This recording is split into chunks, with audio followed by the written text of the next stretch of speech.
Hola, ¿cómo están todos? Yo soy Jorge Salvaje. Cuentacuentos del Fondo de Cultura Económica y el día de hoy quiero compartir contigo, con tu primo, con tu abuelito, con tu abuelita, con tu primito, un cuento. Y no es cualquier cuento, es un libro de Los Especiales de la Orilla del Viento. ¡Ajá! ¡Tarán! Ya sé que cuando lo viste... pum, pum, pum, pum, pum. Y para quienes aún no lo conocen, mucha atención, porque la historia de El increíble niño come libros de Oliver Jeffers va a comenzar. Y esta historia da inicio con Enrique. Enrique era un niño aparentemente normal, que hacía cosas aparentemente normales, hacía travesuras aparentemente normales. Y le gustaban los libros como a ti, como a mí, como a ella, como a tu primito y como a él.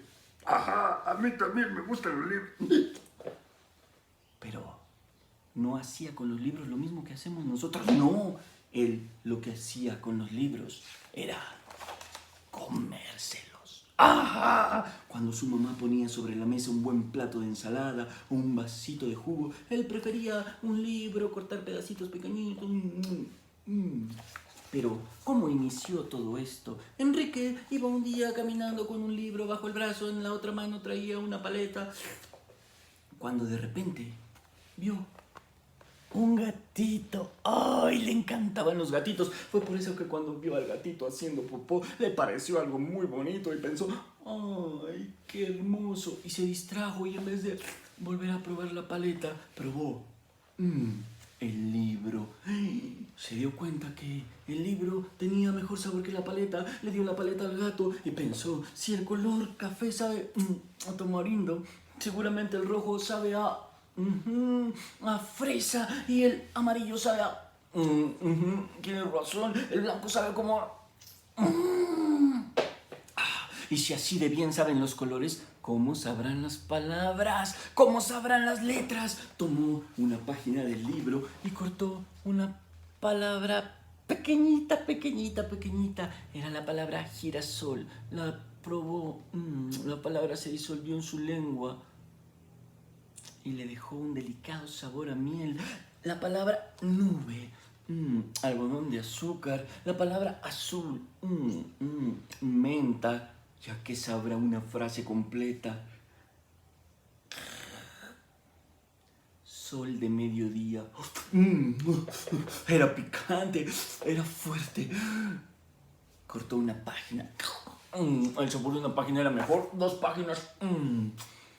Al final del mes ya era capaz de comerse un libro de un solo bocado. Así los agarraba y los cachaba en el aire. Comenzó a comer toda clase de libros. Todos se los comía. Novelas, cuentos, libros del espacio, libros de dinosaurios, libros de respuestas, todos los libros se los comía. Hasta monografías de Benito Juárez. Sí, todas se las comía. Las metía a veces en una licuadora, encendía la licuadora y después...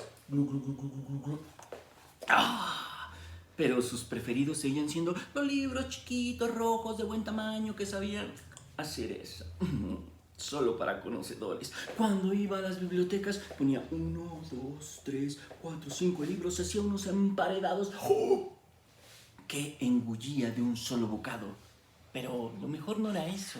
Lo mejor era que cada que él se comía un libro, el libro entraba por la boca, bajaba por la garganta, llegaba hasta el estómago, se deshacía un poquito, salía y el resto de los conocimientos pasaban a la cabeza. Y cada que él comía un libro se volvía más inteligente.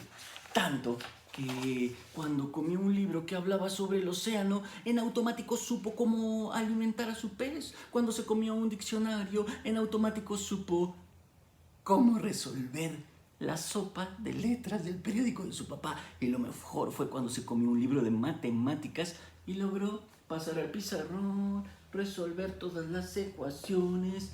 Y los maestros y los niños.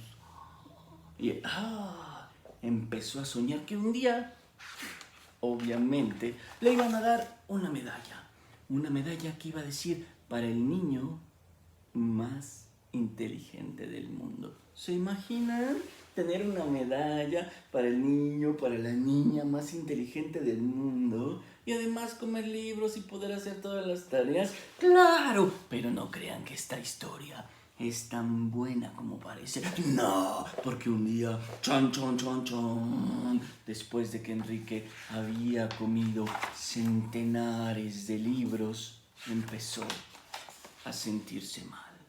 En la noche, mientras dormía, sudaba y tenía pesadillas, soñaba que lo venía persiguiendo un libro.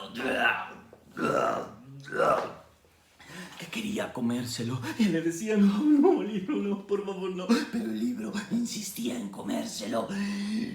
Despertó y se dio cuenta que su carita estaba verde, estaba sudando y tenía muchas ganas de vomir.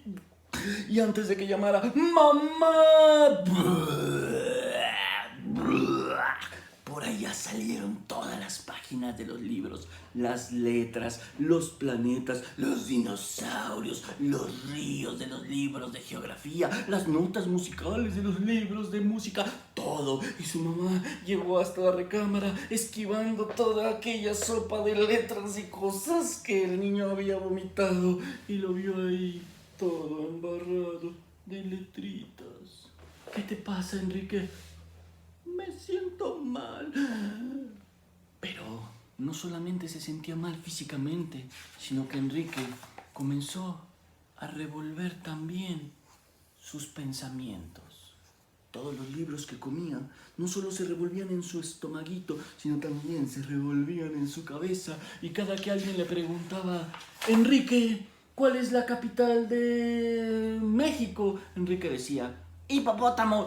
Enrique, ¿cuál es el color del cielo? Verdolaga. Y todo comenzó a revolverse. Enrique, muy preocupado, fue a preguntarle a todos los especialistas, doctores, maestros, a todos los que conocía qué podía hacer, y todos le dijeron lo mismo.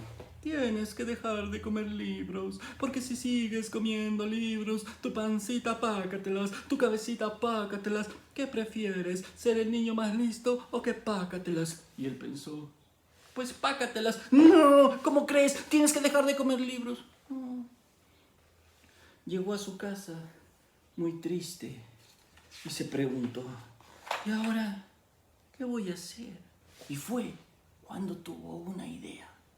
Tomó uno de aquellos libros y lo empezó a leer. ¡Ah! Era la historia del increíble niño come libros.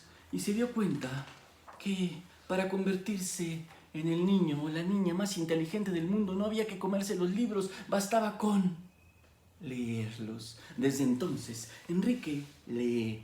Claro que a veces se encuentra uno que otro librito y se le antoja. Entonces le pega una mordida. Y si ustedes llegan a ver un libro que está así, es porque Enrique o cualquier niño o niña come libros del mundo seguramente ya lo leyó. Y colorín colorado, este cuento se ha terminado.